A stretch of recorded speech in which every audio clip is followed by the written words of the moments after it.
let me give you some tips for finding exactly what you're looking for on Google Images.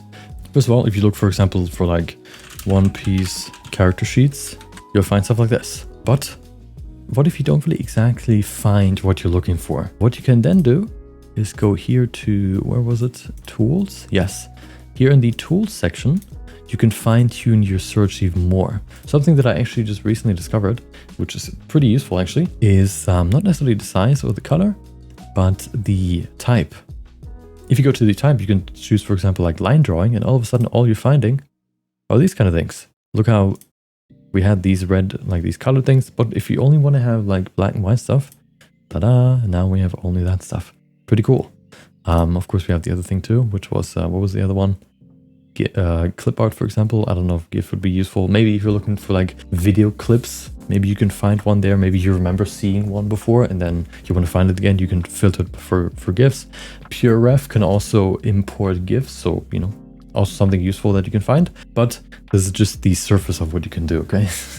There's a lot more you can do. Another thing is search operators. You can not only search for something, but you can also exclude certain things. So if I, for example, have this right here, One Piece character sheets, it gives me all this stuff, but I'm not really sure if, you know, there's some, maybe this like, there's some like AI stuff in here or whatever. I want to make sure that nothing of this is AI. What I can do then is just do -AI, for example, and then it tries to remove any images that have, for example, AI in there. I think like search terms or whatever.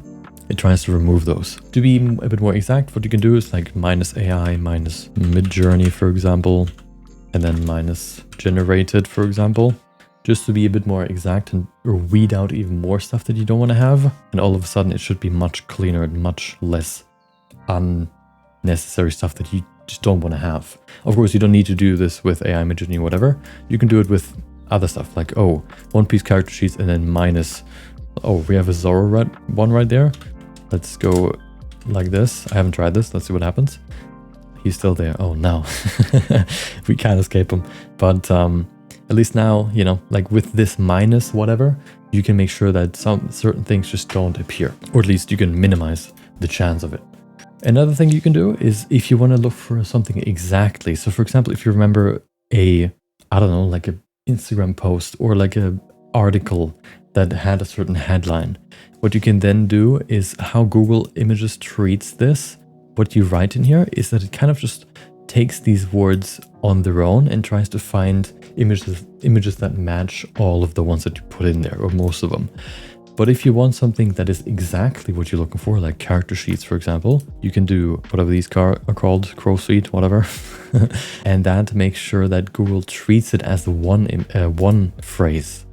So it only looks for things that are written exactly like this, not like anything else.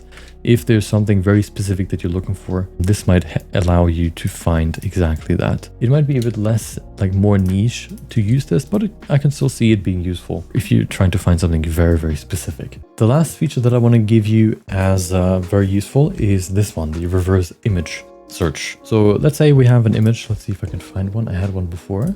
Let's look at this image, for example. You can see it's a photo because you can see the glare of the highlight or some kind of light over here at the top, and then maybe even like a shadow right there. So this is not the original thing, of course, it's the photo of the original. If you want to find the original, it can be useful to use, for example, the reverse image search on Google to find basically the same thing, but for example, like scanned in, like this one looks like. This one is photographed again. And maybe sometimes it doesn't even exist, you know, like the original doesn't even exist as a scan, only as an image.